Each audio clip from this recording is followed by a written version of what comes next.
అయితే ఇప్పుడు ప్రధానంగా ఒక చర్చ నడుస్తుంది. ఏందంటే మొత్తం ఇప్పుడేమో పైసలు లేవు. ఎవరు ఏ పథకం అడిగినా, ఎవరు ఏది అడిగినా గూడా పైసలు లేవు అని బడ్జెట్ లేదని చెప్తుండు. కాకపోతే ఈ రోజు నుంచి హైదరాబాద్ రాష్ట్రం వల్ల అందాల పోటీలు జరుగుతున్నాయని చెప్పి చెప్తా ఉన్నారు. అంటే దానికి దగ్గర దగ్గర ఒక 200-250 కోట్లు ఖర్చు పెడుతుంది ఇప్పుడు మన ప్రభుత్వం. మరి అందాల పోటీలు అవసరమా? పథకాలు అవసరమా? ఏంది? గా అందాల పోటీలు గవ్వి గవ్వి ఏంది రైతులను ఇప్పుడు వడ్లు వడ్లు కూడా సరిగా పోవడం లేదు, చక్కగా తీసుకుపోవడమే లేదు. ఇవాళనే రేపు రేపనే ఎల్లుండి ఇట్లా లేటు లేటు ప్రతి ఒక్కటి రైతుకు మాత్రం మొత్తం రైతుకు దెబ్బతీసిండు వేస్ట్ రేవంత్ రెడ్డి. మరి అవసరమా అందాల పోటీలు అండి? అవన్నీ ఎందుకు పోటీలు అవసరము?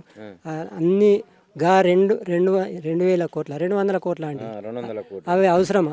వీటికి పెట్టుడు మరి రైతులకు ఇవ్వచ్చు కదా, ఈ రుణమాఫీ చేయొచ్చు కదా, లేకపోతే ఇదే రైతు బంద్ చేయొచ్చు కదా. గవేం అవసరం?